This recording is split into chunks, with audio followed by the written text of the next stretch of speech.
Oh, udah. Oh, pada Kan saat itu ya. akhirnya kan pacaran. Jadi orang yang mungkin banyak nggak ngeh Iya, atau iya. salah mengira, dipikir gue tuh baru pacaran Surya setelah Selebgram. ketemu di Selebgram, padahal Nggak, enggak. sebelumnya Itu udah 1,5 tahun pacaran. Terus dapat tawaran si acara bareng itu. Tapi di acara itu Surya ambil momen lah gitu untuk melamar saya. Iya. Tapi nggak tahu kan banyak dramanya.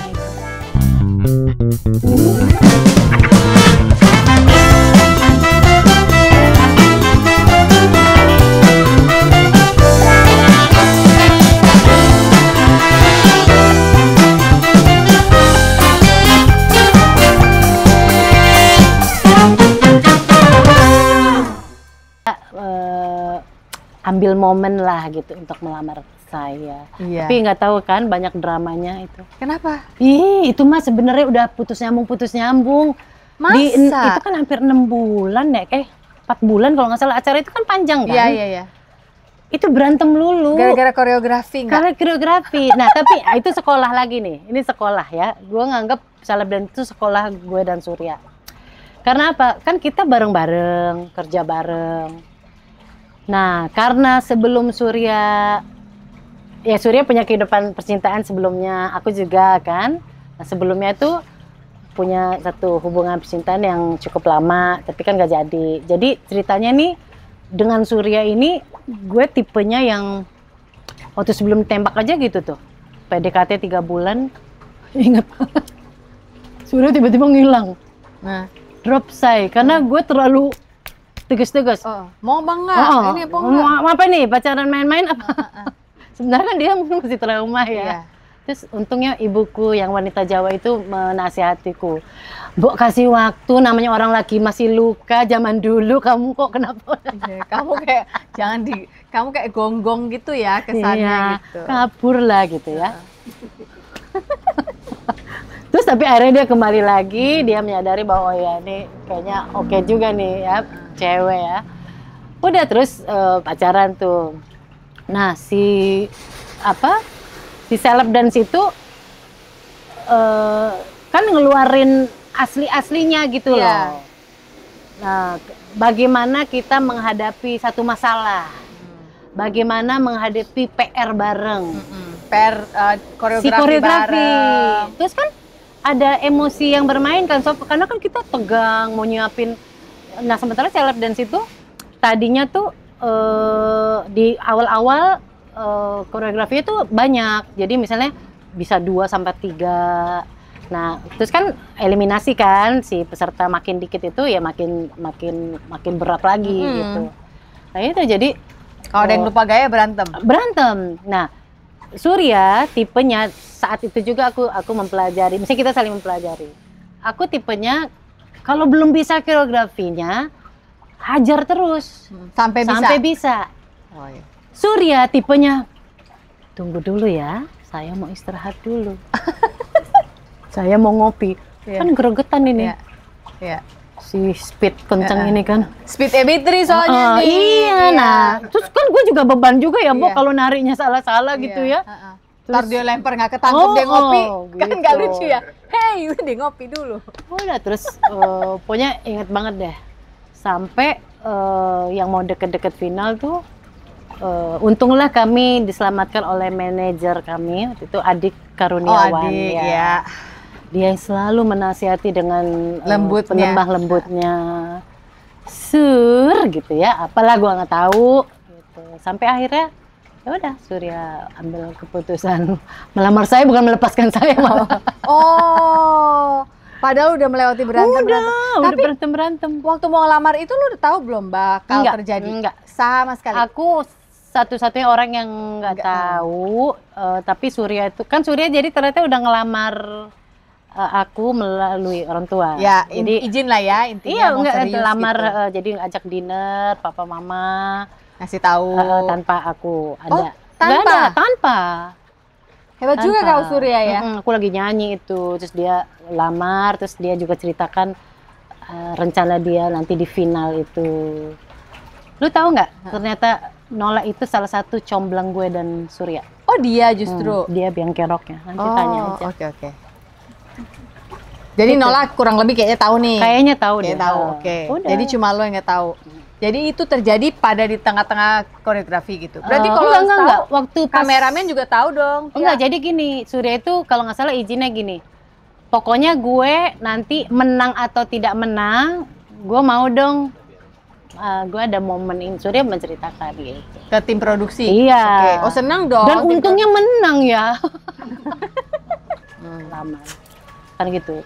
Kamu kayaknya perlu tisu deh, Ci. Gitu kan. Hah, buat apa, Ci? Udah, terus habis tisu itu ada kotak jeans. Tapi dia juga pede ya, kalau lo bilang enggak gimana ya? Iya ya, padahal kita lagi sering berantem loh Iya itu. itu lo maksud gue.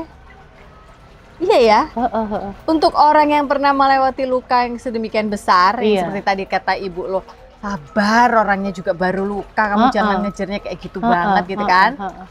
Tapi dia pede saat itu. Oke, mungkin kita nanti harus ada episode dengan Surya. Kenapa kau begitu pede ya, Sur? Kan katanya lagi berantem. Iya. Bisa aja kau tolak di situ. Bener.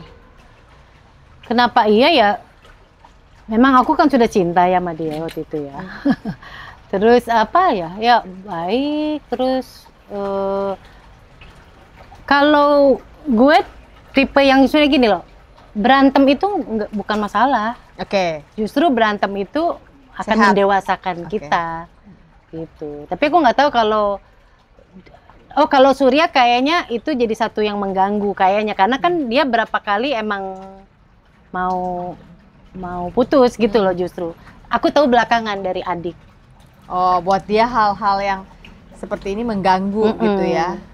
Kayak mungkin aku terlalu polwan kali buat dia ya. Masa sih Kayaknya ya. harus gini, harus gitu gitu ya. Sementara kan dia cukup lembut tuh ya. Dia tuh Betawi tapi Betawi Kayak Jawa deh dia. Solo, deh Betawi tapi kayaknya. Solo. Aduh, Kan aku sempat syuting sama dia hampir setahun kan Iya. dulu, jadi tahu banget emang. seperti apa orang itu. Kita adjustment suara aja sampai berapa tahun pernikahan juga masih. Ya kayaknya itu semua pernikahan deh, aku juga sampai sekarang masih. Kamu kok juga adjust. pasti kan? Mumpung dia lagi Batak, ngambil itu Batak tuh, dan Jawa, iya kan? lagi ngambil baterai, Iya. kita omongin aja. Ya, orangnya datang. Orangnya datang. Oke, Cynthia sebagai penulis lagu. Jadi lu punya bakat nulis lagu. Ketika album pertama AB3 waktu itu lu nulis lagu yang album jadi- pertama AB3 dengan aku. dengan lo. Tahun 2000. Auraku sama Dilema. Auraku Iya. jadi single. Iya, jadi lagu jagoannya. Iya kan? Itu yang itu bukan sih? Di hatiku Janganlah apa? lama-lama. Tahu nggak itu inspirasinya siapa? Siapa? Nola sama Baldi. Gue buka Nol. Kenapa? Nola tuh udah dideketin PDKT Baldi lama tapi nggak ditembak-tembak. Oh, Baldinya nggak nembak. Nggak nembak-nembak. Oh, terus akhirnya itu jangan lama-lama. Oh, Nanti tapi dia tahu nggak nyesel. itu? Tahu Lagu buat kan aku dia. pas begitu jadi itu lagu kan cerita ke Ini buat lo. Noli abis curhat kan. Ini buat lo kelamaan, soalnya menurut gue gitu. Terus dia ketawa nggak? Tahu, Wak. Tahu. Auraku. Terus Auraku. album kedua lu nulis lagu juga. Ya, album Kalau nggak keduanya salah. AB3 itu ada Setelah Kau Hadir. Setelah Kau Hadir itu lagu spesial banget. Buat Surya. Iya kan? Yes, jadi gini.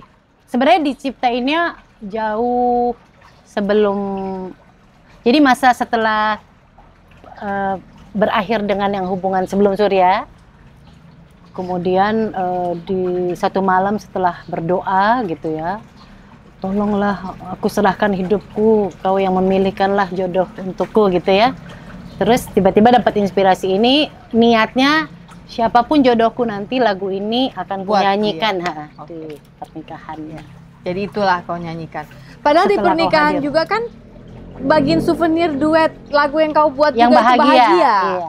Oh, kalau bahagia itu fresh dapat inspirasi abis dilamar.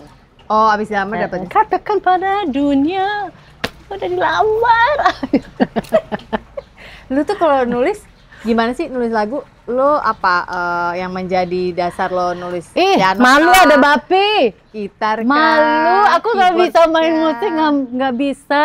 Atau Chord, nada nggak bisa. kalau nyanyiin. Enggak. Gimana tuh bapi? Itu bakat apa tuh namanya? Ya gimana? Ceritain dulu beneran. dong biar kita bisa tahu. Beneran aku. Jadi gimana? Abit itu nggak ada yang bisa. Suami Iya, nggak mungkin nggak bisa solmisasi lah. Solmisasi basic bisa lah, kalau nggak kayak mana harmoninya? Itulah jagonya kita. Serius, lu tanya, cek. Nggak mungkin dong. Suara Widi aja susah banget itu dengan alto not itu. Siapa yang buatin? Dulu kan Mas Yongki, kokinya almarhum Yongki Suwarno. Kalau sekarang kita ada namanya Kak Yandi. Tapi bareng-bareng. Yandi? Bareng-bareng, iya. Yandi anak Bandung? Iya, Brown Sugar. Iya, Yandi. Iya. Kakak Yandi. Oke. Jadi Yandi jadi bikin lagu ya. Serius nggak bisa. Ya, jadi lu apa? Oke, caranya melodi. Auraku. Melodi dulu. Melodi apa baru lirik lirik? Dulu? Oh, melodi dulu. Jadi ada melodi di kepala lo. Terus dulu lu tuangkan itu ke apa? Dulu aku punya tape recorder kecil yang kayak wartawan itu. Itulah andalanku. Ada nada nyanyi di situ kan? Habis itu ketemu musisi terus siapa untuk dia translate ke pianonya apa ke gitarnya? Dulu tuh ada, ya misalnya ada teman, misalnya kalau udah jadi bikin demo dulu, habis bikin demo, udah terus bikin jadi di workshopin gitu ya? Iya, workshop. Oke. Itu. Sampai sekarang masih suka ada nada-nada nggak yang lo simpen belum keluar lagu banyak? Nah, ada satu lagu, ini lagu sebenarnya lagu dulu waktu sempat putus itu sama Surya. Lagu itu ini banget, sakral banget. Jadi Surya nggak boleh gue kasih ke siapapun. Karena itu memang buat dia lah gitu ya. Tahu deh kapan keluarnya. Oh, emosinya kerasa gitu ya sama dia berarti ya. Nah, lagu buat itu gimana tuh? Cynthia ini pernah menulis lagu buat Cik Siti Nurhaliza. Bareng Bapi kan? Karena apa tuh? Di album itu, Hadiah Daripada Hati. Oh ya, hijau itu. Iya, laguku karena dirimu. Aslinya Bapi karena. Kan ada satu. Dia jadi kerana ya? Iya, jadi ada beberapa lagu aku waktu itu tuh memang lagi produktif banget. Lumayan kekumpul banyak, sempat dititip publishing di Aquarius gitu. Jadi Aquarius yang ya itulah menawarkan mungkin, terus cocok Datuk Siti ya. Seneng nggak gitu. lo? Seneng, happy banget gitu. Waktu itu pas deket-deket mau nikah ya, kalau nggak salah 2008 deh. Oke. 2008. Dapat berita kalau lagu lo mau dipakai sama Datuk.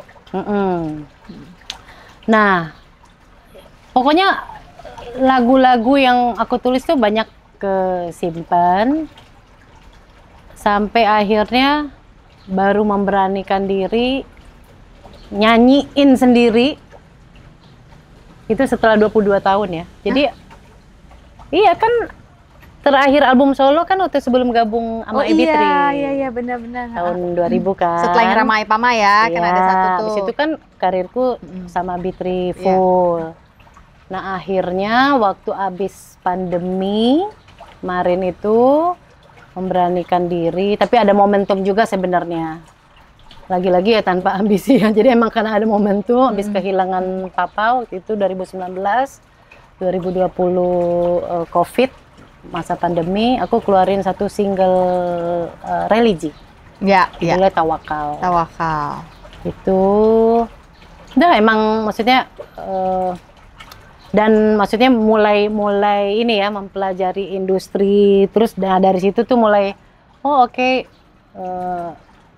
belajar ya produksi sendiri, maksudnya ya udah rekam, terus teman arranger gitu, terus mendistribusikan sendiri sama agregator ya.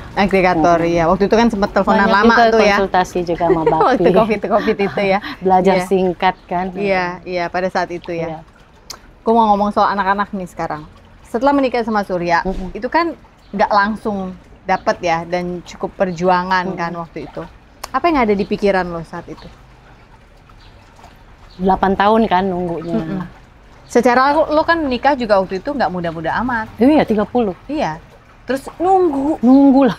Apa yang ada di pikiran si nggak ambisius ini? Orang yang nggak ambisius nunggu 8 tahun pun hilang kesabaran kalau menurut aku. Hey, nggak ambisius, tapi jangan lupa kan punya 2 teman yang beranak mulu ya. Oh iya benar ya, Widi sama Widi Nola kan, ya. tinggal ganti-gantian deh tuh berdua. Terus Di sini sementara dia, kita di kalau sini. habis acara wartawan nanya, Cynthia kapan? Nggak mau. Menurut Ngana gitu kan. Dari yang tahun-tahun awal tuh masih menjawabnya manis. Kemudian ada tahun-tahun yang setiap wartawan nanya gitu ya, masuk mobil tuh apa nggak, awal-awal masih oh iya optimis gitu kan ya. Nah, masuk tahun-tahun berikutnya mulai nangis. Sampai ya udah ada masa-masa yang menganggap setiap pertanyaan itu adalah doa. Oh, Gitu. that's Jadi nice. jadi ya udah mulai happy sampai di masuk tahun ke-8 itu yang akhirnya kita memutuskan IVF. IVF. Itu sebenarnya mulai masuk tahun ikhlas. Jadi aku dan Surya tuh udah malah tahap ke yang ya udah kalau memang Allah mengaturnya hidup berdua aja ya udah nggak apa-apa. Kita akan nikmati masa tua berdua gitu. Sambil baru teringat kan bahwa masih ada satu ikhtiar medis tingkat tertinggi nih ya, maksudnya usaha untuk si buah hati ini. Ya, ada IVF yang kita belum pernah coba. Karena sebelumnya kita udah nyoba inseminasi 2 kali gagal. IVF sama dokter Ivan sini. Ivan sini. Waktu itu kan lagi lagi boomingnya tuh Iya. kayaknya ya. Jadi nah waktu itu saking kita udah pasrah gitu ya. Mau daftar ke Bunda waktu itu. Rumah sakit Bunda ya maksudnya, bukan iya. Bunda Ivet. Oh iya. Lo ngomong Bunda siapa? Bunda Korla. Sakit Bunda. Surya juga daftar ke travel perjalanan gitu untuk tur Eropa kita. Iya. Jadi niatnya waktu itu pokoknya kalau sampai gagal ya Jadi udah kita jalan-jalan Eropa aja gitu. Santai itu. Gitu. Udah ikhlas. Alhamdulillah ternyata malah Dapat 2 lagi. iya, Laki perempuan lagi, langsung emang Tuhan luar biasa ya. luar biasa. Nah, masa-masa itu tuh memang kalau mungkin aku juga sharing ya, mungkin banyak Pejuang. Nih, sebelah sini kamera. Oh ya pejuang. Jadi emang harus Pejuang. dua-duanya. Maksudnya garis biru. nggak bisa yang perempuannya aja yang semangat, tiba-tiba perempuannya yang bolak-balik diperiksa apa gitu ya. Mesti kedua belah pihak, kemudian saling mendukung, saling menguatkan. Nggak saling curiga. Iya, jadi masa-masa itu tuh. Terus faktor keluarga juga, alhamdulillah punya keluarga sebenarnya yang nggak membebani, nggak menuntut, punya orang tua dan ibu mertua juga alhamdulillah nggak yang Mana nih? mana enggak. Justru yang paling bawel itu kakakku yang di Belanda itu lagi-lagi. Oh malah? Iya dia. Kak Maya itu. Kak Maya. Jadi dia itu, tapi bersyukur ya karena kecerewetan dia, kita daftar si IVF ini. Oh nyari tahu. Apalagi yang belum dilakukan. Benar. Gitu Jadi ya? ingat banget waktu itu sebelum daftar IVF itu tuh lagi ya biasa enjoy lagi aktivitas sama Ibitri, lagi sibuk, tiba-tiba suatu malam dia telepon. Lu tuh sebenarnya niat gak sih, mau gak sih punya anak? Langsung ya. Ya mau lah gitu ini. Lu nggak tahu apa, gue total udah 8 dokter bolak-balik segala macam apa. Udah terus ya kepikiran itu bahwa oh iya ya belum nyoba IVF. Dan ketika akhirnya muncullah 2 garis biru itu, terus lu gimana tuh pas mulai ditanya wartawan kayak membawa panji kemenangan ya? Pasti berubah dengan karakter lo. Hey, saya dapat 2. Iya kan? Langsung 2. Sorry gimana? Duduk semuanya, saya mau kasih tahu ya. Yang mana yang kemarin nanya-nanya? Oh, aku jawabnya waktu itu ya doa kalian semua juga. Karena sering ditanya kan. Iya. Gitu. Makasih ya doanya. Makasih ya doanya. Dalam bentuk kekepoan kalian. Ternyata itu didengar oleh Tuhan sebagai bentuk doa mendukung saya. Jadi pada saat itu semua faktor yang maksudnya tanda-tanda preeklamsi itu aku alami ya. Jadi tensi naik 170, protein urin harusnya kan di bawah 0 ya, aku +3, sama kaki sebengkak-bengkaknya, bengkak banget. Tapi gue nggak ngerasain apa. Tapi lu taunya preeklamsi? Pada lagi periksa ini detak jantung janin itu loh, kan rutin. Karena memang trimester 3 kan Bima tuh sudah terdeteksi ada masalah nih di plasentanya. Kan aku ada miom. Oh, ada miom. Gitu. Jadi ini kayaknya mulai bermasalah nih si Bima, jadi dicek terus.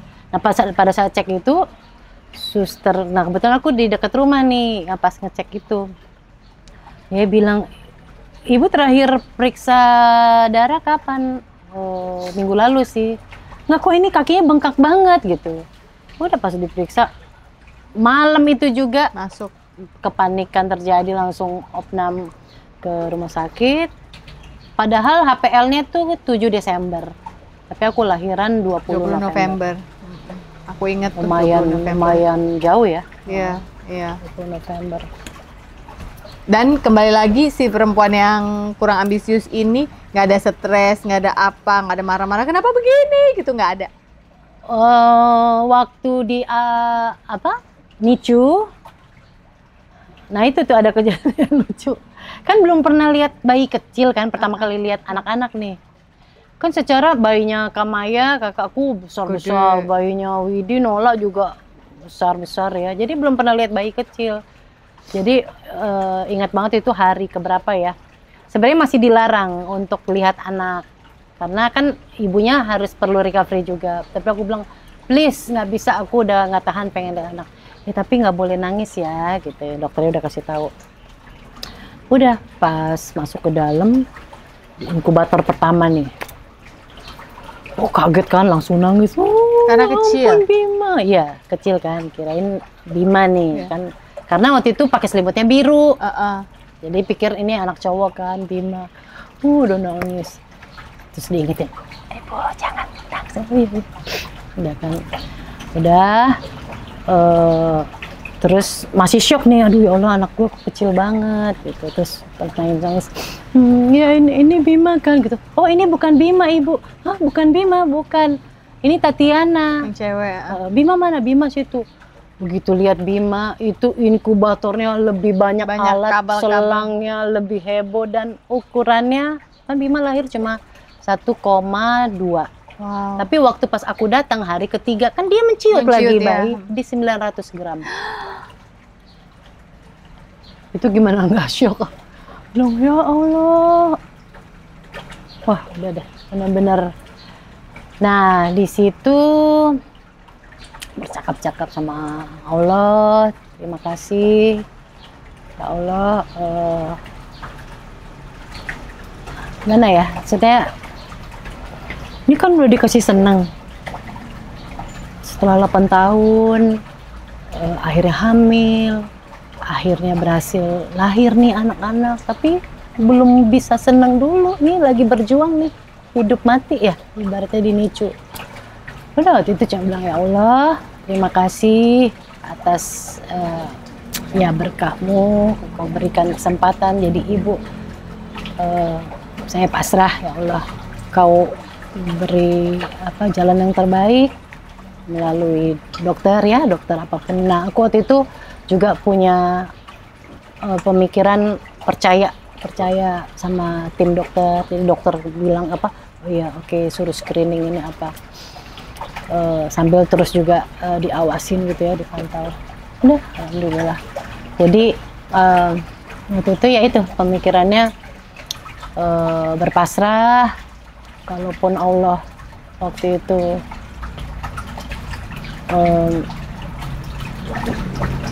nggak berani nyebut, cuma maksudnya gini loh, karena aduh Bima tuh selangnya benar-benar yang banyak banget ya. Terus kan suara NICU tuh kan mesinnya ya, tut, tut, tut, tut, tut. Terus setiap nunggu telepon tuh benar-benar kayak roller coaster, nih ada kabar apa kayak gitu. Jadi waktu itu masa-masa itu tuh kayak yang mau senang, ya Allah boleh nggak sih gitu ya, senangnya beneran pulang. Gitu. Tapi mau takabur juga nggak berani gitu ya. Harus milih ada di frekuensi mana ya kalau kayak gini, memahami rencana Tuhan gitu ya. Gitu, jadi nggak berani berandai-andai, nggak berani mendikte. Aku maunya sembuh. Keluar, nggak. Jadi, tapi udah bersyukur dengan akhirnya aku bisa hamil, bisa punya anak, bisa melahirkan, bisa. Tapi ini lagi berjuang nih anak-anakku, ya Allah. Aku pasrahkan yang terbaik ya, alhamdulillah. 1,8 itu kan minimal bayi bisa keluar ya dari NICU. Bima semakin pulih. Drama-drama. Tatiana yang dibawa pulang duluan kan? Tatiana tuh cuma 14 hari. Iya, bawa pulang duluan. Jadi gue merinding deh. Ini bukan yang sok tahu sih. Lu dikasih latihan kali. Jadi satu dulu ya. Iya, kayak itulah makanya Tuhan tuh baik banget loh. Banget. Habis itu baru ini tenang aja nih dijagain. Baru yang ini kan jagain sekali dua nggak gampang loh. Benar. Jadi aku akhirnya menyerapnya seperti itu. Iya, bahwa Allah tuh luar biasa. Kan gue nggak punya pengalaman, nggak punya blank banget gitu ya. Terus karena sejujurnya mungkin aku sebenarnya panik juga waktu dikasih Allah baik banget 2 itu, gue sebenarnya juga panik kan. Langsung gimana? 2 gimana nih nanti?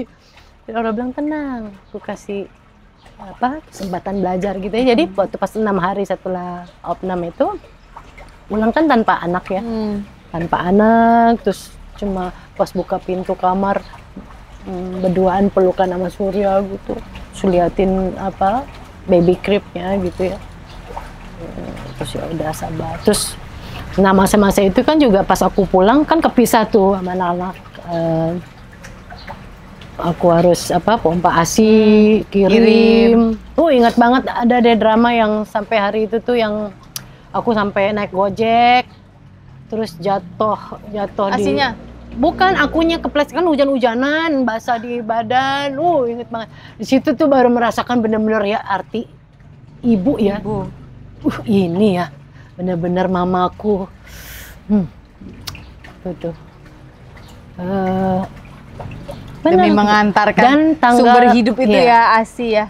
Bener, disuruh latihan dulu 1 anak 14 hari ya bersama 2 minggu sama Tatiana, terus baru Bima pulang. Tepat tanggal 22 Desember hari Ibu Bima pulang. Itu happy banget ya Allah. Bener-bener deh. Cerita lu tuh dari tadi menurut gue campur tangan Tuhan dalam hidup lu tuh.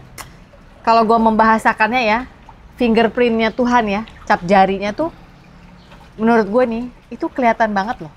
Dan kelihatannya tuh banget dari punya ayah yang sudah tahu bahwa anaknya ini harus jadi penyanyi, dia ini seniman, sampai yuk kita pindahkan satu keluarga, ambilin formulir diam-diam. Ibu yang sepertinya terkesan dari tadi ketika lu cerita sepertinya tidak terlalu banyak berkomentar, tapi kayaknya justru tiang doanya ibu kalau aku baca gitu ya. Terus boleh punya album lah tiba-tiba pas liburan. Habis itu album kedua, habis itu masuk Bitri. Tarian dalam 2 minggu harus dipelajari, seminggu harus dipelajari, nyontek-nyontek. Tapi you made it sampai dengan hari ini. Ketemu Surya yang juga luar biasa sabarnya, dan walaupun memang dia antik ya, dan lucu sebenarnya Surya itu, tapi juga suami yang baik, yang sabar. Kalau suami lo nggak sabar sih, pulang dari rumah sakit berdua ngeliatin krip itu sih nggak tembus tuh. Udahlah kita habis ngelahirin ya nggak sih? Cuma perlu nyender tuh kalau kayak gitu. Nggak tahu lagi mau ngapain. Ada rasa bersalah nggak waktu itu? Lo rasa? Pada suatu siang setelah sebuah serangan kecemasan terjadi kembali pada saya digerakkan untuk kembali ke rumah ayah, meminta maaf atas semua kesalahan saya. Saat itu saya menangis sebagai anak kecil yang tidak bisa ditenangkan. Saya tidak percaya bahwa kepala saya sedang dielus orang yang selama ini saya rindukan. Miracles do happen. Ternyata manusia dapat berfungsi di dalam masyarakat seakan-akan nothing is wrong, tetapi tidak akan bisa bertahan lama. Pertahanan hancur juga lambat laun. Overthinking at its best is happening day after day. Padahal jangan lupa bahwa the truth is, Dia begitu sayangnya kepada kita ciptaannya. Oleh sebab itu, kita memang butuh Tuhan sebagai tempat untuk meminta ampun. Bertobat dalam artian percaya bahwa kita sudah Dia ampuni. Selamat mencerna pelan-pelan teman. I hope that you'll always remember that you are loved. You are not a problem. Buku ini sudah bisa didapatkan di toko buku Gramedia atau toko-toko buku besar lainnya, ataupun secara online. Get a copy of my book today. Jangan di-overthinkingin. See you around, guys. Nyender tuh kalau kayak gitu. Nggak tahu lagi mau ngapain. Ada rasa bersalah nggak waktu itu? Lo rasa? Kan perempuan gitu kan, ibu-ibu tuh. Dia yang beranak, gue yang nangis. Ibu-ibu kan gitu kan, suka yang mungkin aku kali yang kurang, mungkin apa gitu. Iya, nggak, jadi kalau kondisi si prematur itu kan Dokter Ivan tuh udah sangat informatif sekali di awal. Dia tuh ngomong, Sin, kembar ya, hati-hati. Maksudnya jangan terlalu happy karena kembar itu resikonya juga tinggi ya, dua kalinya dibanding kehamilan tunggal. Ada resiko prematur, resiko preeklamsi, resiko ya itulah, maksudnya semua resiko itu terjadi di gue. Prematurnya terjadi, preeklamsinya terjadi, dan ya Bima juga kondisi prematurnya itu ya. Kan Bima kena itu kan, APROP. Itu lain lagi tuh. Apa? APROP. Apa itu? Aduh, aku lupa. Surya yang tahu itu kepanjangannya, susah ya. Pokoknya itu kondisi mata yang terjadi untuk bayi prematur. Tapi tidak semua bayi prematur kena. Sehingga makanya kacamata. Pakai kacamata dari usia muda. Jadi itu tuh kalau nggak salah itu yang terjadi pada Stevie Wonder. Tapi pada saat itu teknologinya belum ada. Jadi kan dia lahir tuh bukan. Jadi ROP itu. ROP dan APROP. Bima kena yang APROP. Oke. Yang agresif sekali. Jadi sehingga kalau waktu itu kita nggak screening, ya alhamdulillah dapat rumah sakit yang screeningnya juga bagus, lengkap, terdeteksi cepat, langsung tindakan cepat. Waktu itu pilihannya 2, laser atau suntik. Kita pilih yang teraman, suntik waktu itu. Apanya yang disuntik? Bola matanya? Disuntik apa? Ya suntik di bola matanya itu. Apa itu isi obatnya? Nggak tahu ya. Pokoknya itu disuntik itu kalau tidak ada tindakan itu, Bima bisa buta total. Berapa kali suntik? 2 kali balik waktu itu. Itu Tuhan baik lagi, Sofi. Alhamdulillah anakku luput dari kebutaan ya gitu. Misalnya alhamdulillah Allah kasih solusi. Jadi pada saat Bima juga di 18 bulan yang pakai kacamata udah tebel gitu ya, banyak komen macam-macam lah ya. Ada yang nggak ngerti dipikir handphone lah ya, masa gue anak bayi gue kasih handphone gitu ya kalau nggak ngikutin. Tapi apapun kondisi dia tetap aku syukuri gitu ya. Alhamdulillah gitu. Terus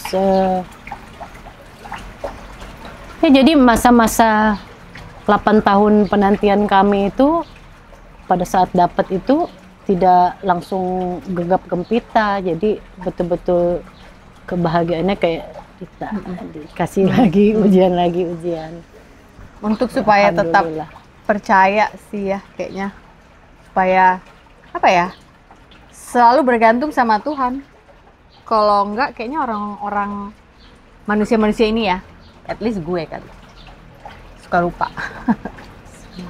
Iya. Satu lagi dong, gue lupa nanya, lo kan juga nulis buku ya? Iya, tahun 2022. Move It itu. Waktu lo lagi semangat olahraga. Yes. Jadi itu saking happy-nya, Sof. Mungkin kan kalau Sofi kan emang dari dulu lo lama gitu ya, maksudnya pemerhati kesehatan. Nah, gue tuh orang yang mager, orang yang agak cuek gitu ya. Nah, tapi pada saat tahun-tahun itu ternyata gue bisa nih disiplin gitu ya, berhasil. Dengan olahraga. Iya, jadi si pengalaman itu yang gue share ke buku, tapi ada background ceritanya. Jadi ceritanya itu justru masa-masa gue awal-awal punya si kembar nih. Jadi gue tuh sempet ngalamin masa apa tuh ya? Gue bilangnya masa tersesat. Jadi kayak kondisi nggak mau mikirin diri. Gue nggak tahu apa itu emang pengaruh. Bagian dari baby blues gak? Kayaknya ternyata baby blues. Tapi baby bluesnya itu bukannya malah nggak mau ngurusin anak, tapi overprotective. Oke, Overprotective ke anak. Kayaknya hidup gue cuma untuk anak. Aku nggak pikirin hal lain gitu ya. Gue nggak peduli sama diri gue. Pokoknya untuk anak gitu. Sampai ada masa yang gue tuh nggak mau nyanyi. Hah? Memutuskan, ya gue nggak mau nyanyi. Nah di situ tuh lagi-lagi ya ini aku bilang kedekatan batin gue sama bokap tuh ya, almarhum. Padahal papa udah nggak ada, tapi beliau tetap bisa hadir. Keinget aja gitu loh bahwa zaman dulu itu kan salah satu yang berjasa di antara karir gue itu perjalanan karir kan bokap. Surya tuh ngingetin, kalau kamu berhenti nyanyi, ingat gitu. Pada saat dulu papa nganterin kamu nyanyi, ada masa-masa itu. Jadi gue diingetin sampai akhirnya ya udah gue baru tersadar, oh iya nggak boleh egois karena karir menyanyi gue bukan milik gue sendiri.